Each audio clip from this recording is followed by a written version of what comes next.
Problem number 16 asks us to solve the following equation. The square root of 2y minus 1 is equal to y minus 2.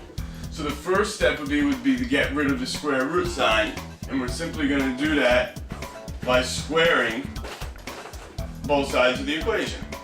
So this is really an imaginary 2 there, and these 2's would cancel each other out, and we're just left with 2y minus 1 is equal to, and that really is y minus 2 times y minus 2.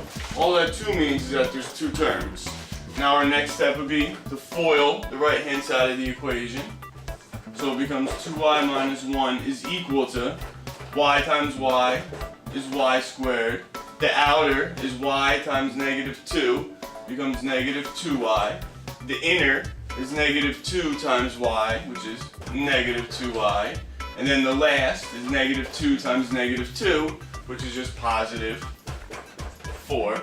Our next step would be to combine the like terms in the middle. So 2y minus 1 equals y squared. Negative 2 minus 2 becomes negative 4y plus 4.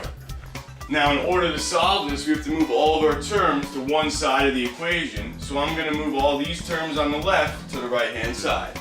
So I'm going to minus 2y and minus 2y. So these cancel out.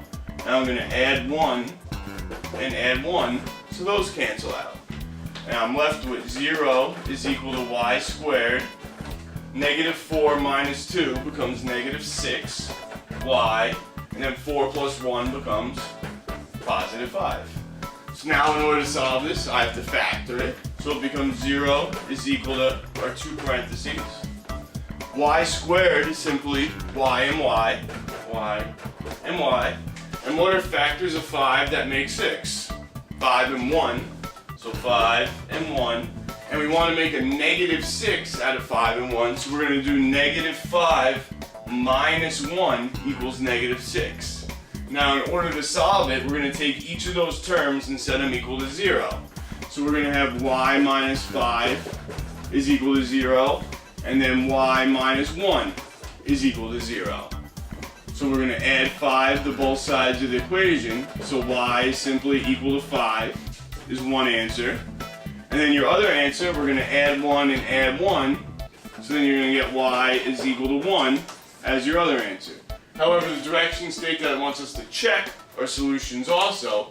So we're going to take our 5 and substitute it back into the original problem for each of the y's. Then we're going to take our 1 and substitute it back into the original problem and see if we get it. So if I take the 5 and substitute it in, I get 2 times 5 minus 1, all in the square root, is equal to y minus 2, which is really 5 minus 2.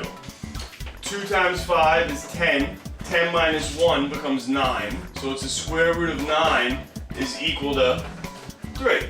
What's the square root of 9? 3. So 3 equals 3, which checks. So we know that y equals 5 is one of the solutions. We're going to substitute the 1 in for the y. So it becomes 2 times 1 minus 1.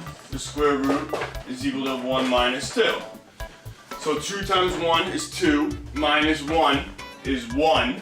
So the square root of 1 is equal to negative 1. The square root of 1 is simply just 1. So does 1 equal negative 1? It does not. So y equals 1 is not a solution. So your only solution for number 16 is y is equal to 5 is your final answer.